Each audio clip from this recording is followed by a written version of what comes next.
बच्चों ये है प्रश्नावली 5.1 का प्रश्न नंबर 4 का 12वां पार्ट। देखो बहुत ही इंपॉर्टेंट क्वेश्चन है ये वाला, ये कई बार पूछा भी गया है और उसके दूसरे रूप में भी क्वेश्चन आता है। इसी टाइप का दूसरा भी एक क्वेश्चन है जो एक्स्ट्रा क्वेश्चन में आता है। देखिए इसमें क्या था, जो प्रश्न दिया हुआ था उसमें क्या था कि पहले ये बताना है कि ये एपी में है यानी समांतर श्रेणी में है। यदि समांतर श्रेणी में है तो इसके अगले 3 पद आपको निकालने हैं। देखिए 1 2 3 4 हमको 5वां 6वां 7वां निकालना है यदि ये एपी में है। देखो वैसे तो घटेगा नहीं है तो मैंने इसको भागों में तोड़ दिया। √2 है, √8 को कैसे लिखा 2 गुणा 2 गुणा 2, 18 को कैसे लिखा 3 गुणा 3 गुणा 2 और 32 को कैसे लिखा 4 गुणा 4 गुणा 2। गुणनखंड कर दिए इसके। अब √2 हो गया, इसमें से एक जोड़ा बाहर निकाल दो वर्गमूल के अंदर से, ये 2 बाहर आ गया, ये √2 बचा। इस जोड़े में से वर्गमूल में जोड़ा बाहर आता है, इसको बाहर निकाल लो, ये √2 बचा। इसमें से 4 बाहर निकालो, √2 बचेगा। अब आप सारवांतर निकालोगे, ये A1 हो गया, ये A2 हो गया, ये A3 हो गया, ये A4 हो गया। अब हम निकालते हैं सारवांतर।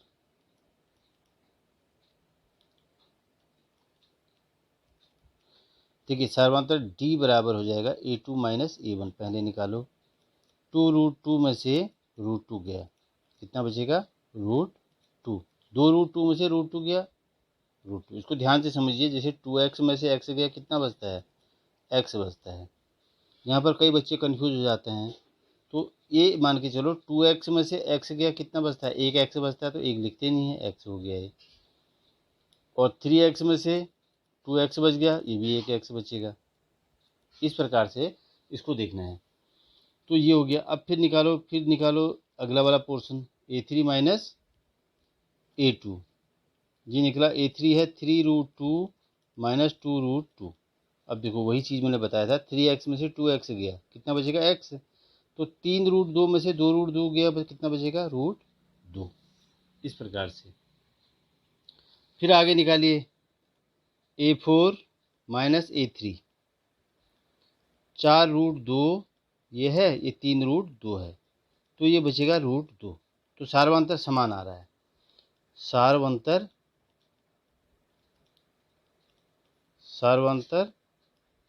समान है, अतः यह एपी है। अब अगले आपको पद निकालने हैं 3। आपके पास 4 तो हैं ही, 4 पद दिए हैं, तो 5वां पद मैंने बताया था आपको A5 बराबर क्या करोगे A प्लस 4D। ए आपके पास है √2, A1 को ही पहला पद मानेंगे आप, 4√2। ये कितना हो गया, अब पहले तो घटाया था हमने, घटाने में घट गया था, 4√2 में एक √2 जोड़ोगे कितना हो जाएगा 5√2। 5√2 हो गया। जैसे 2x में यदि 4x जोड़ देते हैं, x में यदि 4x जोड़ दोगे तो क्या हो जाएगा 5x। इसी प्रकार से √2 में 4√2 जोड़ोगे 5√2। अब देखो इसको यदि अंदर लेते हैं आप, तो जैसे वर्गमूल में यदि हम बाहर निकालते हैं, जैसे मैंने यहाँ पर ये किया था, जोड़ा बाहर निकाला था तो 1 2 अंदर आया, यदि इस 2 को अंदर ले जाएंगे हम तो 2 2 लिखने पड़ेंगे अंदर ही। इसी प्रकार से हम इसको भी करते हैं। देखिए इस 5 को यदि हम अंदर ले जाएंगे तो कितनी बार लिखेंगे इसको, 5 गुणा 5 गुणा 2।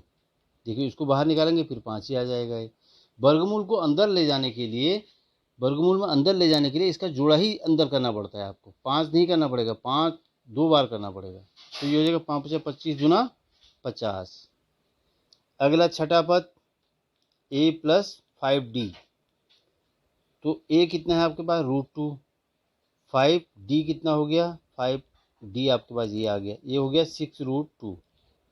अब इसमें भी 6 अंदर कर दो, 6 को अंदर करोगे तो जोड़े में करना पड़ेगा आपको, 36 6 × 36 गुना 72, ये आ गया। उसके बाद आपका अगला आता है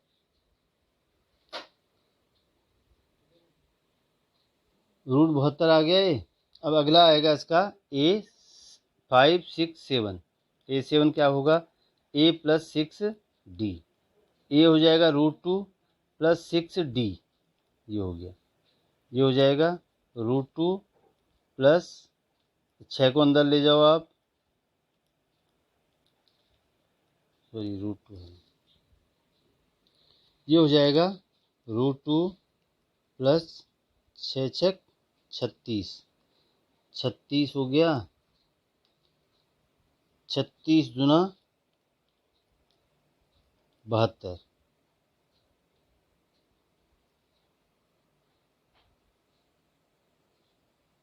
ये हमने सॉरी ये गलत हो गया, ये होगा आपका 7√2, 6√2 में √2 जोड़ोगे तो ये हो जाएगा 7√2 हो जाएगा। 7 में अब 7 को अंदर ले जाइए आप, 7 गुणा 7 गुणा 2, 7 49, 49 में 2 से गुणा करो, 9 दूना 18, 7 दूना 8 के 9, ये हो गया √98, ये हो गया। अब इसके अनुक्रम के अगले 3 पद आपके पास आ गए हैं, लिखोगे अनुक्रम के या श्रेणी के अनुक्रम के अगले 3 पद क्या हो गए, √50, √72, √98, ये आपका रिक्वायर्ड आंसर है, अभिष्ट आंसर, ये आ गया। इस प्रकार से आपको हल करना है बच्चों। इसका चौथे का 13वां पार्ट देखिए आप, हमको दिया है अनुक्रम श्रेणी, क्या दी है, √3, √6, √9, √12, इस प्रकार से डॉट डॉट करके दिया है। √3 तो ठीक है, √6 को हम कैसे लिख सकते हैं, गुणा में ये हो सकता है, जोड़ में नहीं हो सकता है, गुणा में हो सकता है, ना घटाने में हो सकता है, गुणा में कर सकते हैं, √3 गुणा √2, √6 आएगा, √3 गुणा √3 9 हो जाएगा, 12 को मैंने तोड़ दिया √4 गुणा √3 में, ताकि हमको सार्वंतर निकालने में सुविधा रहे, दो भागों में तोड़ दिया इसको। अब हम निकालते हैं सार्वंतर,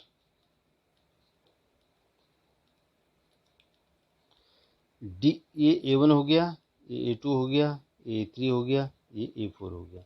सार्वंतर D बराबर A2 माइनस A1, पहले लिखो √3 इंटू √2 माइनस √3, यदि हम इसमें से √3 कॉमन लेते हैं तो √3 √2 माइनस 1, ये हो गया।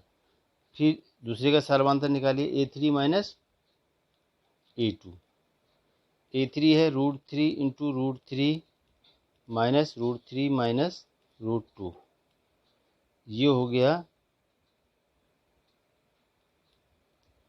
√3 बाहर ले लीजिए, √3 minus √2,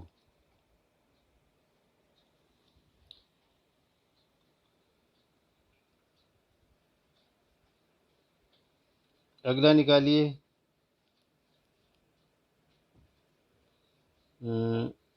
A2 minus A1, A3 minus A2 निकाल दिया आपने। अब A4 minus A3, √4 into √3 minus √3 into √3, देखिए √3 बाहर लिया आपने, √4 माइनस √3, इसको आप √3, इसका तो वर्ग पता ही है आपको, √4 का क्या होता है 2 माइनस √3। आप देख रहे हैं इसमें सब जो है अलग अलग हैं, ये अलग है, ये अलग है, ये अलग है, तो इनका जो है समान है ही नहीं है सार्वंतर, तो ये इसमें क्या लिख दोगे, हाँ ये सॉरी थोड़ा हो गया, D बराबर A4 माइनस A3, ये आपने इतना निकाला, A4 रखा, A3, √3 बाहर निकाल दिया, √4 माइनस √3, √3 बाहर निकाला, इसका वर्गमूल क्या होता है 2, 2√3। अब देखिए सब अलग अलग आ रहे हैं, इसका मतलब क्या हुआ, यह अनुक्रम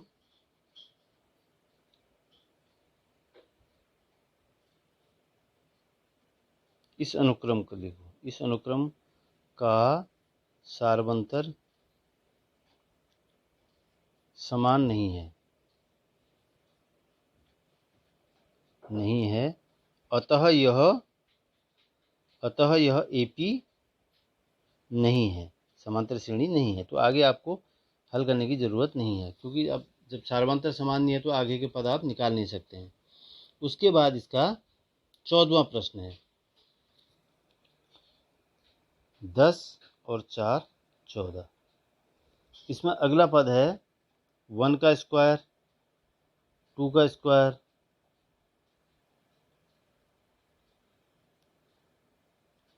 और 5 का स्क्वायर, 7 का square, dot dot dot dot करके। ये बताना है कि ये अनुक्रम समांतर श्रेणी है कि नहीं है। अब वो सारवांतर से ही पता लगेगा हमको कि ये बराबर है कि नहीं है।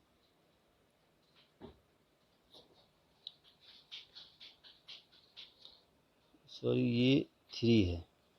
अब देखिए, इसको हम यदि हल करते हैं तो ये 1 का स्क्वायर 1 हो गया, 3 तियाँ 9, 5 25, 7 49, ऐसे कर दो। इसका स्क्वायर है तो हमने स्क्वायर निकाल दिया इसका। ये हो गया A1, ये A2, ये A3, ये A4। तो सार्वंतर निकालते हैं, देखते हैं।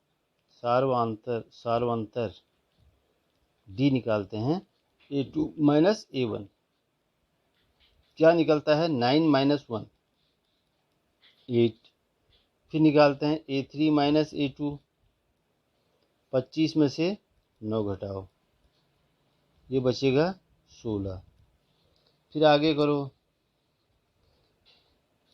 A4 माइनस A3, ये हो जाएगा 49 माइनस 25, ये हो जाएगा 9 में से 5 गया 4, 4 में से 2 गया 2। देखो सब अलग अलग आ रहे हैं। इस अनुक्रम का सार्वंतर समान नहीं है, समान नहीं है, अतः यह AP नहीं है, अतः यह AP नहीं है। यहाँ पर ये हो गया आपका। बच्चों, ये अब इसका लास्ट प्रश्न है 5.1 का अंतिम प्रश्न। देखिए इसमें क्या है, इसको तो आप एक लिख सकते हैं। एक 1 का स्क्वायर है, एक 5 का स्क्वायर है, एक 7 का स्क्वायर है, एक है 73। 1 का स्क्वायर एक ही हो गया, 5 का स्क्वायर 5 25, 7 का स्क्वायर 7 और 73। इस प्रकार से आपने बना दिया। इसको नाम दे दो A1, A2, A3, A4।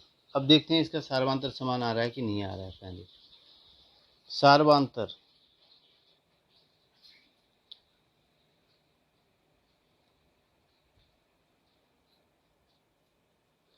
सार्वंतर D बराबर A2 माइनस A1 कितना है? 25 माइनस 1 बराबर 24। फिर निकालिए अगला A3 माइनस A2, ये हो गया 49 माइनस 25, ये भी 24 आ गया। अगला निकालिए A4 माइनस A3, 73 माइनस 49, 9 4 13, 6 में से 4 गया 2। देखिए इसके AP समान है सभी, सबके सब। तो ये अनुक्रम क्या है? यह अनुक्रम AP है। किसी भी लैंग्वेज में लिखें आप, क्योंकि सार्वंतर समान है। ये हो गया। अब आगे आप क्या करेंगे? अगले 4 पद तो दिए थे हमको, 5वां पद A5 लिखेंगे इसको। A5 बराबर मैंने क्या बताया था आपको? A प्लस 4D करके लिखते हैं। A plus 4D। A कितना है आपके पास? पहला पद। A1 को ही पहला बोलते हैं, A को भी पहला बोलते हैं, एक ही बात है वो। 1 प्लस 4 इंटू D आपके पास आया है 24 सार्वंतर। 1 प्लस 4 चको 16, 4 दूनी 8 एक है 9, ये हो जाएगा 97। ये हो गया। अब A6 क्या होगा? A प्लस 5D, ये हो गया। अब A क्या है? सब में A एक ही होगा, पहला पद सब में एक ही होता है, सार्वंतर भी एक ही होगा सब में, हर एक प्रश्न में। तो 1 प्लस, इसको गुणा करो, 5 को 20, 5 दूनी 10, 11 12, ये आ गया 121। ये हो गया। अब है 7वां पद निकालो, क्योंकि 3 पद निकालने हैं उसके बाद एक पाँचवा निकाल दिया, छठा निकाल दिया, सातवां निकाल रहा हूँ। ए प्लस 6d बराबर ए पहला पद 1 हो गया, 6d, डी 24 है, 1 प्लस 6 चौको 24, 6 दूना 12, 13 14, 144 यानी 145 ये आ गया। तो अब एपी के अगले 3 पद क्या हो जाएंगे? 97, 121, 145। इस प्रकार से अगले 3 पद आ गए। इसको ऐसे भी लिख सकते हैं आप, 97 लिख दिया आपने, ये किसका स्क्वायर है? तो 11 का स्क्वायर है, ऐसे भी लिख सकते हैं, और ये 145 है। ऐसे भी इसका आंसर लिखा जा सकता है। ऊपर का आंसर भी सही है और ये भी सही है, दोनों। यहाँ पर आपका जो है एपी कंप्लीट हो गया है। उसके बाद आपका अगला 5.2 बाद में शुरू किया जाएगा। इसको आप अच्छी तरह से पढ़ लें और अपनी नोटबुक में इसको रिवीजन करते रहें, जिससे कि ज़्यादा से ज़्यादा आपका अभ्यास होते रहे, और अधिक से अधिक बच्चों को इसको शेयर करें ताकि उनको भी लाभ मिले।